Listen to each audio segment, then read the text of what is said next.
Magandang araw po sa inyong lahat. Ngayon ay July 15, 2024. July 15, araw po ng Lunes ngayon. Tuloy tayo sa ating pag-aaral ng mga salita ng Diyos. At sa ngayon po, ang pag-uusapan natin, tatalakayin natin ang Ebanghelyo para sa araw na ito. Share screen po si Sir. Ano ang ating Ebanghelyo para sa araw na ito? Wait lang po. Okay. Ito po ang ating ebanghelyo para sa araw na ito. Ang pagpapahayag ng mabuting balita ng Panginoong Hesukristo ayon kay San Mateo, Kabanata 10, mga talata 34 at talata 11. Kabanata 11, sorry. Ulit, ang ating ebanghelyo ngayon ay mula ayon sa aklat ni San Mateo, Kabanata 10, talata 34, Kabanata 11 at talata 1. Ang pagpapahayag ng mabuting balita ng Panginoong Hesukristo ayon kay San Mateo. Hindi kapayapaan kundi tabak. Huwag ninyong isiping naparito ako upang magdala ng kapayapaan sa lupa. Naparito ako upang magdala ng tabak, hindi kapayapaan. Naparito ako upang paglabanin ang anak na lalaki at ang kanyang ama, ang anak na babae at ang kanyang ina, at ang manugang na babae at ang kanyang biyenang babae, at magiging kaaway ng isang tao ay kanya na rin mismong mga kasambahay.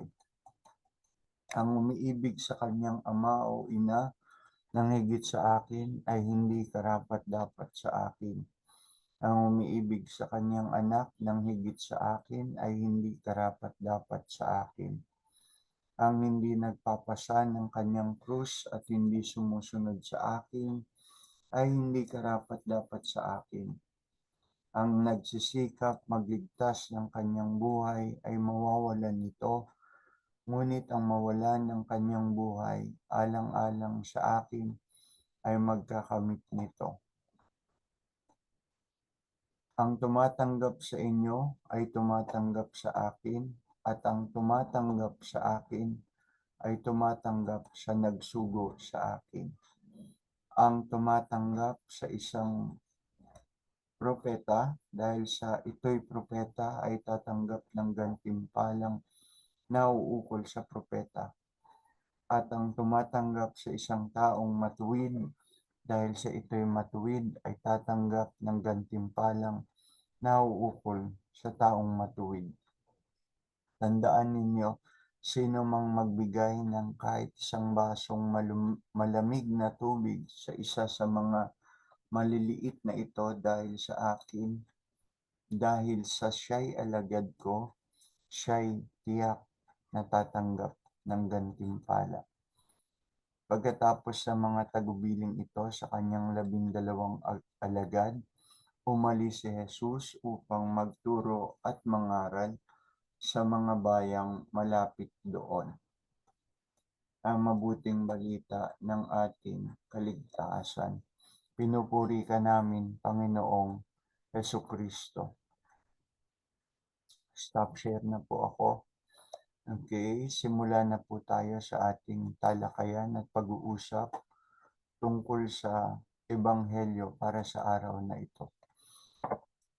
Nang sinabi ni Jesus na siya'y naparito upang magdala ng tabak at hindi kapayapaan, hindi niya iniibig sabihin na siya'y Diyos ng mga kaguluhan at digmaan. Ang punto niya ay nang dahil sa kanya, maaaring magkaroon ng pagkakawatak-watak sa pamilya man ito o sa anumang espasyo, life space sa ating lipunan. Ang pagkakawatak-watak ay karaniwang nangyayari dahil sa iba't iba nating pinaninindigan. Ang pagkakawatak-watak ay nangyayari dahil sa ating iba't ibang pinaniniwalaan, pinaninindigan at lebel ng ating mga commitment, paninindigan. Halimbawa, may kasintahan kang iba sa iyong pinaniniwalaan o pinaninindigan at pagkatapos sasabihin niya sa iyo, magpalit ka ng iyong pinaniniwalaan na makianib ka sa kanyang pinaniniwalaan. Maninindigan ka bang mananatili sa iyong pinaniniwalaan o magpapalit ka ng pinaniniwalaan, magko-convert ka sa kanyang pinaniniwalaan? Kung kapwa kayo maninindigan sa magkaiba ninyong pinaniniwalaan, doon na nga mangyayari ang sinasabi ni Jesus na division. Isa pa, kung sa pamilya, ang isang magulang ay buhos ang lahat ng panahon sa pagtatrabaho upang kumita ng pera para sa pangangailangan ng pamilya, samantalang isa naman ay naglalaan ng panahon sa mga bagay na makadiyos, ano na lang ang sasabihin ng isa kapag nagsabi ang isa, wala akong panahon sa mga bagay na yan. Busy ako, marami akong ginagawa. Samantalang ang paniniwala at paninindigan naman ng isa ay hindi pera mahalaga sa lahat ng sandali. Dapat may Diyos pa rin at para sa Diyos. At tingin nyo, hindi ba sila magkakaroon ng di pagkakaunawaan? Iba ang kanilang pinaniniwalaan. Kapag ang prinsipyo ng isa ay iba sa prinsipyo ng isa, kapag ang pinaniniwalaan, pinaninindigan ng isa ay iba sa isa, talagang magkakaroon ng di pagkakaunawaan o dibisyon. Subalit sa mga hindi pagkakaintindihang ito, mananatili na ang Diyos sa kanyang kalikasan, sa kanyang nature, ay Diyos ng kapayapaan. Jesus is a God of peace. Jesus is a Prince of Peace. Kaya anong aral? Kailangan malinaw talaga sa atin kung ano nga ba ang ating mga pinaniniwalaan o pinaninindigan. That beyond reasonable doubt, na dapat walang duda, tama ang ating mga pinaninindigan. Tunay ngang totoo ang ating mga pinaniniwalaan at walang anumang halong kasinungalingan.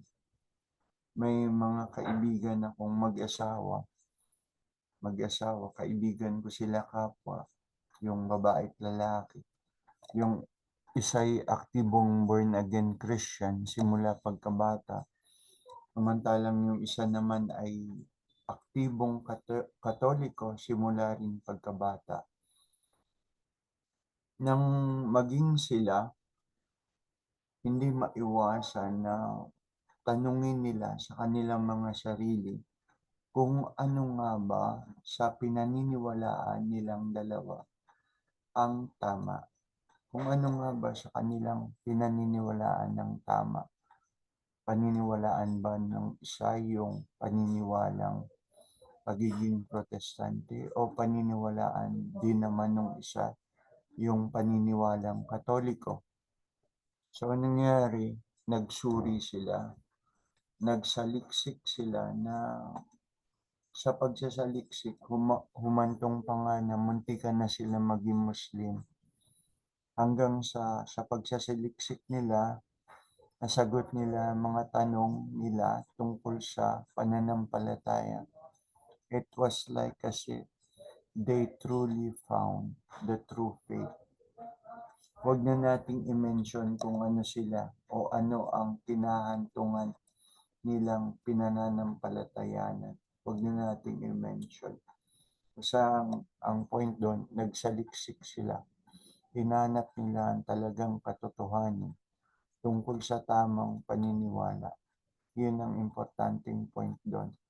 Pagsasaliksik, paghahanap ng tunay na katotohanan sa kanilang pinaniniwalaan.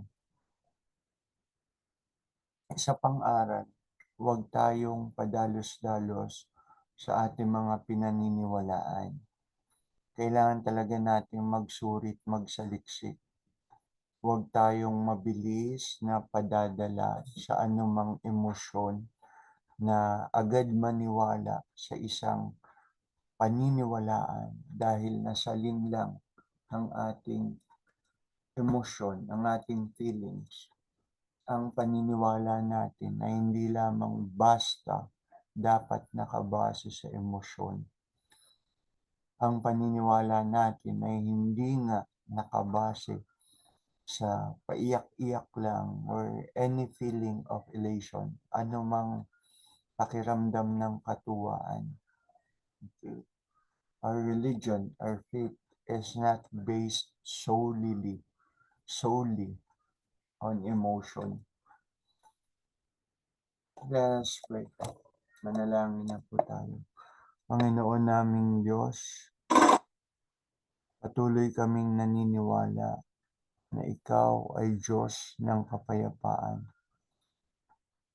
na gusto mo pa rin kaming manatiling nagkakaisa para sa iisang totoong paniniwala. Isang paniniwalang totoo at karapat-dapat ng aming buong commitment. Isang pananampalatayang karapat-dapat upang manindigan kami. Isang paniniwala na faith that will surely reward us of an eternal life.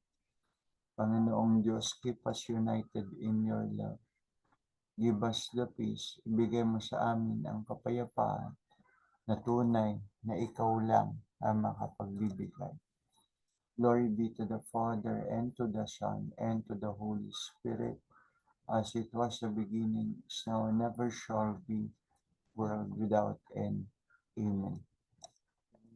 Father, the Son, the Holy Spirit.